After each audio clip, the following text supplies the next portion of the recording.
오늘의 말씀 본문은 마가복음 11장 12절에서 25절입니다. 이튿날 예수님과 제자들이 베다니에서 출발하여 오는 길에 예수님께서 배고픔을 느끼셨습니다. 멀리서 잎이 무성한 무화과 나무를 보시고 거기에서 열매를 얻으려고 다가가셨습니다. 그러나 무화과는 없고 잎사귀만 무성할 뿐이었습니다. 그것은 아직 무화과가 열릴 때가 아니었기 때문입니다. 예수님께서 나무에게 말씀하셨습니다.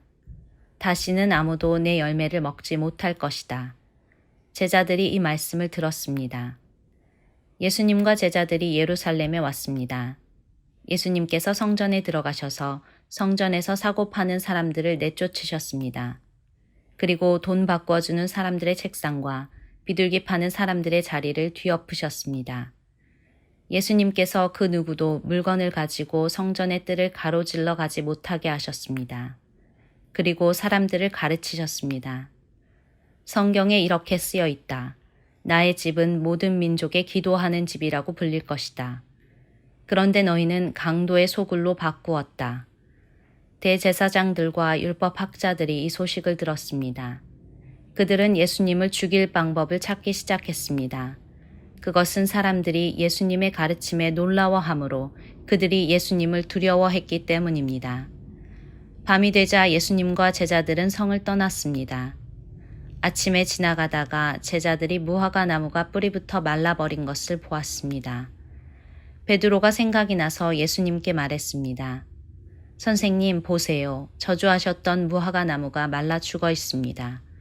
예수님께서 대답하셨습니다. 하나님을 믿어라. 내가 너희에게 진정으로 말한다. 누구든지 이 산을 향하여 뽑혀서 바다에 던져져라 하고 말하고 마음속에 아무 의심 없이 말한 대로 될 줄 믿으면 그대로 이루어질 것이다. 그러므로 내가 너희에게 말한다. 너희가 기도하고 구한 모든 것은 받은 줄로 믿어라. 그러면 이루어질 것이다. 너희가 서서 기도할 때 다른 사람과 원수된 일이 있으면 그를 용서하여라. 그래야 하늘에 계신 너희 아버지께서도 너희의 죄를 용서하실 것이다. 구불구불한 길을 굉장히 빠른 속도로 질주하는 차 한 대가 있습니다. 운전자는 최대한 빨리 어딘가로 가기 위해서 필사적인 듯한데요. 반대편에 또 다른 차 한 대가 달려오고 있습니다. 그 차는 별로 서두르지 않고 천천히 달려옵니다. 길 한 모퉁이만 지나면 큰일이 날 게 뻔합니다. 두 대의 차가 서로 충돌할 상황인 거죠. 이 장면은 오늘 본문에 나오는 예수님과 종교 지도자들의 모습과 같은데요. 예수님은 곳곳에 다니며 동료 유대인들에게 하나님의 나라가 다가오고 있다라고 경고하셨죠. 하지만 그들은 자기들 나름의 야망을 품고 있었고요. 각자가 원하는 길을 따라서 속도를 내면서 달리고 있었습니다. 특히나 민족의 해방을 위해서 혁명을 일으키려고 했던 사람들이 눈에 띄는데요. 또 이들과 달리 주어진 정치사회 현실을 인정하고 오로지 종교적인 부분에만 치중하는 사람들도 있었습니다. 그들은 사람의 마음보다는 외적인 정결과 율법 규정에만 열중했는데요. 성전은 하나님과 인간이 만나서 참회와 용서가 벌어지는 은혜의 장소가 아니라 민족적인 자부심을 상징하는 곳으로 자꾸만 이용되고 있었습니다. 그 모든 어그러진 것들을 다시 바로잡기 위해서 예수님이 오셨으니까 어떻게 충돌이 일어나지 않을 수 있었겠어요? 마가는 성전 안에서 예수님이 벌이신 행동을 예고하기 위해서 무화과 나무 이야기를 먼저 오늘 본문에서 꺼내놨는데요. 예수님이 열매를 기대하며 무화과 나무에 가까이로 다가가셨죠. 하지만 아무 열매도 거기에 없었습니다. 그래서 예수님이 무화과 나무를 향해서 저주를 내리셨죠. 성전 안으로 들어가서 상을 둘러엎고 상인들을 내쫓으신 사건이 벌어지고 그 다음날 예수님이 제자들과 함께 무화과 나무에 다가가셨습니다. 그랬을 때 그 무화과 나무가 뿌리에서부터 말라있는 것을 보게 되었죠. 여러분, 이 무화과 나무는 예루살렘 성전을 상징합니다. 성전은 유대 사회에서 가장 거룩한 장소죠.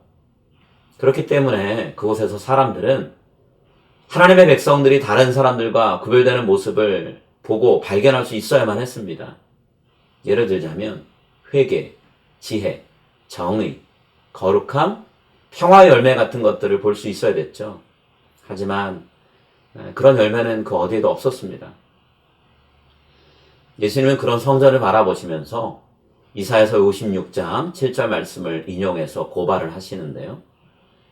하나님의 집은 장차 이 세상 사람들 누구나 와서 기도하는 집이 되어야만 합니다. 유대인과 이방인 모두가 예배하는 장소, 기도하는 장소가 되어야 했던 거죠. 그런데 모든 나라가 예루살렘을 바라보면서 그것을 희망의 등대로 창조주 하나님의 임재 장소로 이해했지만 예수님 당시의 예루살렘 성전은 물건을 사고 파는 사람들만 눈에 띄는 곳이었습니다. 그것은 산적의 소굴이 되었던 거죠. 여러분, 산적은 보통 도둑이라고 번역되는 것보다 훨씬 더 강한 표현입니다. 그리고 예수님 당시의 산적은 폭력을 사용해서 이방 나라의 통치를 뒤집으려고 했던 거룩한 혁명가 테러리스트를 가리키는 말이었어요. 성전은 하나님의 나라와 그분의 통치가 아니라 인간의 욕심과 야망으로 가득 채우려는 사람들이 그득한 곳이 되고 말았습니다. 예수님 그것을 바라보시면서 한탄하셨어요. 예수님이 저주하신 무화과 나무가 뿌리부터 마른 것처럼 앞으로 성전도 하나님의 심판을 받고 뿌리부터 무너질 겁니다. 예수님이 십자가의 죽음을 맞으시고 나면 제자들이 예루살렘 성전이 서 있는 그 산, 그 거대한 산과 마주하게 될 텐데요. 그 산 안에는 하나님의 심판을 두려워하지 않는 대제사장들과 종교 지도자들이 다스리고 있습니다. 그들은 굳은 마음을 품고 예수님을 대적했고 죽음으로 내몰았던 사람들이죠. 제자들이 앞으로 이들과 마주할 때 예수님은 하나님께서 그들을 위해 일하실 것을 믿으라고 말씀하십니다. 그 믿음이 없이는 거대한 산과 같은 종교 지도자들과 싸워서 그 싸움을 이기거나 감당할 수 없기 때문이죠. 예수님이 제자들에게 주신 말씀을 제가 한번 읽겠습니다.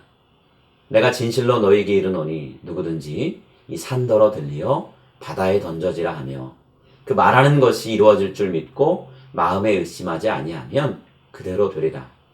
그러므로 내가 너희에게 말하노니 무엇이든지 기도하고 구하는 것은 받은 줄로 믿으라. 그리하면 너희에게 그대로 되리라.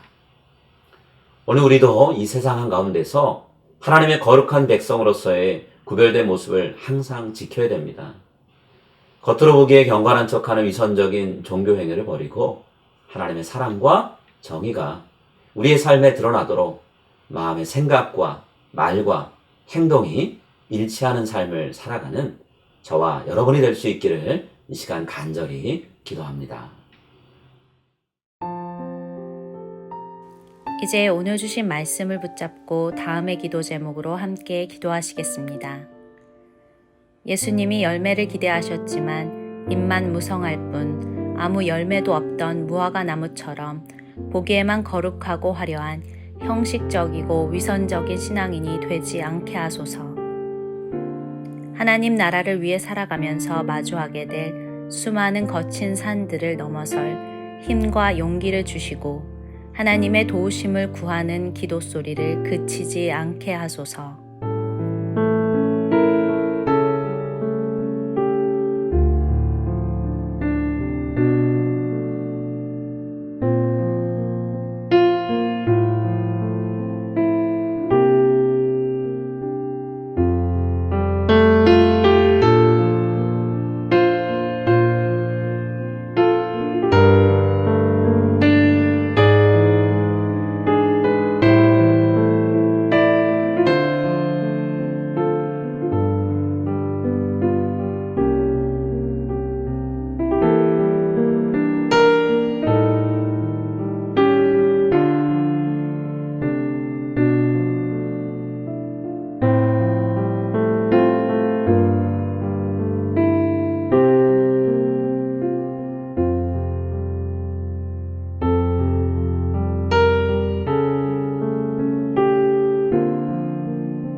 이제 오늘의 합심기도 제목을 따라서 함께 기도하겠습니다.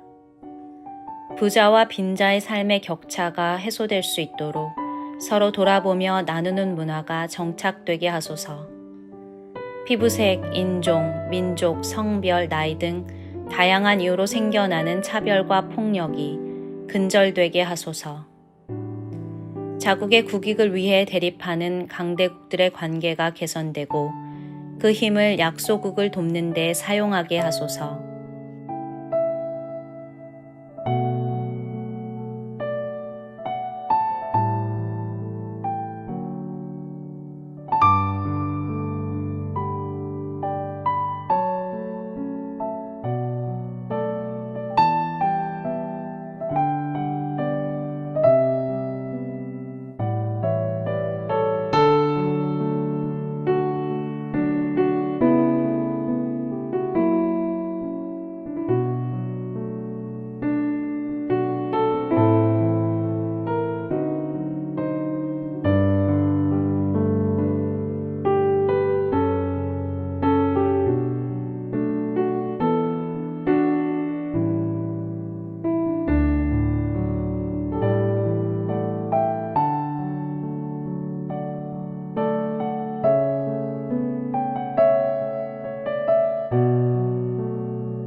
이제 다음 기도 제목을 놓고 함께 기도하겠습니다. 우리 교회를 비롯한 모든 교회들이 하나님의 말씀에 기반한 참 신앙인을 길러내게 하소서. 세상의 빛과 소금이 되라는 예수님의 말씀을 가정과 학교와 직장과 사회 속에서 실천하게 하소서. 교회가 세상의 소망이 되게 하시고 세상의 아픔을 공유하며 위로하고 치유할 수 있게 하소서.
이제 다음 기도 제목을 놓고 함께 기도하겠습니다. 예배를 섬기는 봉사자들이 매 순간 기쁜 마음으로 섬기게 하시고 현장 예배가 잘 준비되게 하소서. 50일 기도회를 통해 말씀의 은혜를 받고 기도 중에 하나님의 위로와 일하심을 경험하게 하소서. 기도회 자리마다 함께 부르짖어 기도할 사람들이 늘어날 수 있게 뜨거운 기도의 영을 부어주소서.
이제 자신과 가정을 위한 기도 제목을 놓고 함께 기도하겠습니다.